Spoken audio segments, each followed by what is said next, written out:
Hello friends, I'm Dr. Irfana Sheikh, consultant dermatologist, Forever Young Skin Clinic, Kolhapur.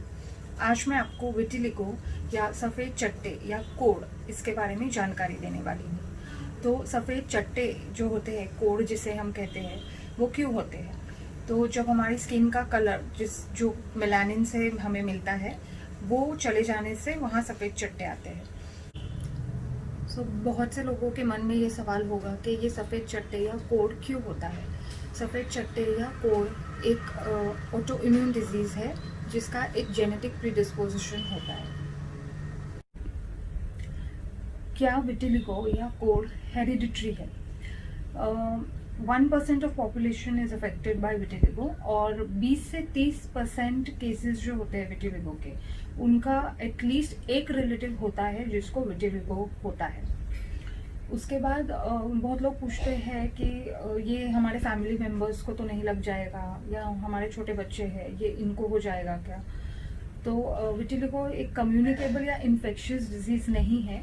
इसमें एक genetic predisposition या genetic transmission कुछ हद तक होता है। क्या विटिलिगो या कोड़ के कोई प्रेसिपिटेटिंग या ट्रिगरिंग फैक्टर्स है? यस।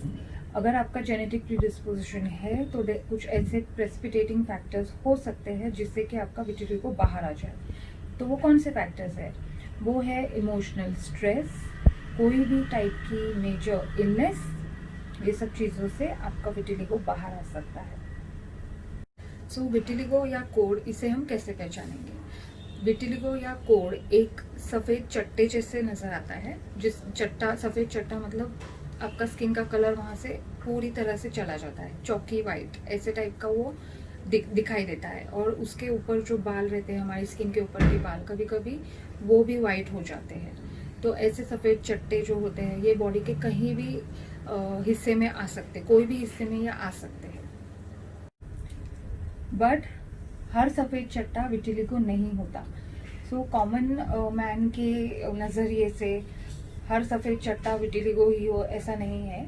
तो इसके लिए आपको आपके डर्माटोलॉजिस्ट से कंसल्ट करना बहुत ज़रूरी है, वो सफ़ेद चट्टा विटिलिगो है या नहीं वो कंफर्म कराने के लिए। वो सफ़ेद चट्टा विटिलिगो या कोड़ है या नहीं, ये आपके डर्माटोलॉजिस्ट एग्जामिन करके, मोस्टली डायग्नोसिस क्लिनिकल ही होता है। Apart from that bed side test like Wood's lamp examination भी होता है। और साथ ही साथ कभी कभी स्किन बायोप्सी, यानी जो स्किन होती है उसका छोटा सा टुकड़ा लेके भी टेस्टिंग के लिए भेजा जा सकता है, कंफर्म करने के लिए कि विटिलिगो है या नहीं। और बहुत से पेशेंट्स ऐसे भी होते हैं कि विटिलिगो के साथ साथ उनको और भी ऑटोइम्यून कंडीशंस होते हैं। कुछ थायराइड के कंडीशंस होते हैं, कुछ रूमेटॉइड आर्थराइटिस के कंडीशंस होते हैं, या पर्निशियस एनीमिया या डायबिटीज़, ये सब चीज़ों से भी वो अफेक्टेड रहते हैं। विटिलिगो या कोड़ को हम कैसे ट्रीट करते हैं? सबसे पहले हम लोग जो स्प्रेड होता है विटिलिगो या कोड़ का, जो स्प्रेड होता है उसको हम रोकते हैं। और जैसे ही वो कंट्रोल में आ जाता है, मेन एम होता है स्किन में कलर वापस लाना। तो इसके लिए बहुत सारे ट्रीटमेंट ऑप्शंस अवेलेबल है। मेडिकल ट्रीटमेंट्स रहते हैं, यूवी लाइट थेरेपी रहती है, और अगर वो एक स्टेबल विटिलिगो है तो सर्जिकल ट्रीटमेंट ऑप्शंस भी रहते हैं। तो अभी रिसेंटली नए प्रोसीजर्स लाइक माइक्रो पिगमेंटेशन या टैटूइंग ऑफ दैट पैच वो भी किए जाते हैं।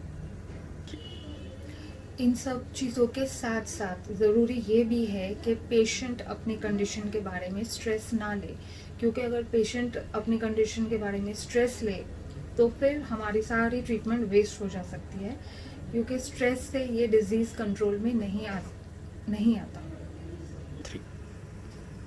So it is important that the patient works with and support the treating doctor for a long-term treatment, क्योंकि इसके ट्रीटमेंट्स काफ़ी लंबे चलते हैं। तो पेशेंट का कंप्लायंस और पेशेंट का सपोर्ट होना भी ज़रूरी है।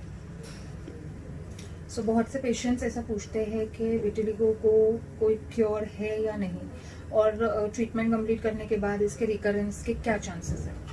तो पेशेंट को समझना ये ज़रूरी है कि विटिलिगो एक ऑटो इम्यून डिजीज़ है, इसे हम सिर्फ कंट्रोल करते हैं, वी डोंट क्योर इट। और जब ट्रीटमेंट कंप्लीट हो जाती है, क्योंकि एक ऑटो इम्यून डिजीज़ है और जेनेटिक प्रीडिस्पोजिशन है, तो ये फिर से कभी भी रिकर हो सकता है। इसीलिए विटिलिगो या कोड अपने अर्ली स्टेजेस में ही अगर आप आपके डर्मेटोलॉजिस्ट को कंसल्ट कर रहे हो और ट्रीटमेंट प्रॉपर इफेक्टिवली पूरी कर रहे हो तो इसको अच्छी तरह से क्योर कंट्रोल किया जा सकता है। सो विटिलिगो या कोड को उसके अर्ली स्टेजेस में ही ट्रीट करना बेटर रहता है। अर्ली स्टेजेस में ही आप आपके डर्मेटोलॉजिस्ट को कंसल्ट करें और ट्रीटमेंट कोर्स कंप्लीट करें। रेगुलर फॉलोअप की ज़रूरत होती है, ट्रीटमेंट ड्यूरेशन भी लॉन्ग होता है। अगर आप इसको पूरी तरह से कर रहे हो तो ट्रीटमेंट इफेक्टिव हो सकती है। बहुत से लोगों के मन में ये सवाल होता है कि विटिलिगो के पेशेंट्स शादी कर सकते हैं या नहीं। सो इसका जवाब ये है कि हाँ, बिल्कुल वो शादी कर सकते हैं, they can marry.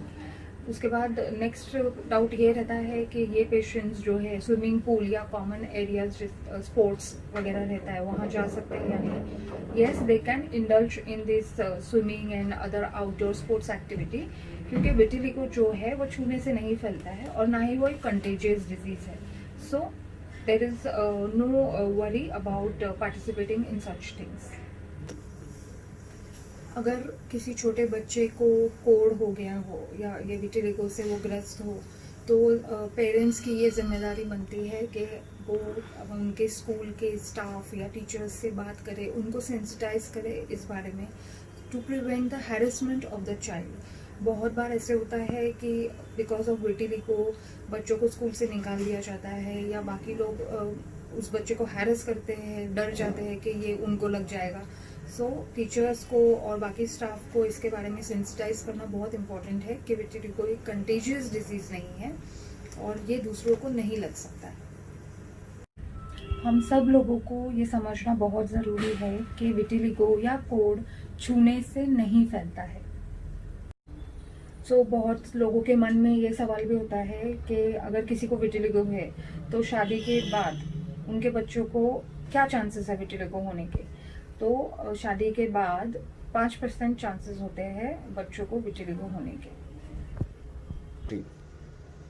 Thank you so much everyone for listening to my video.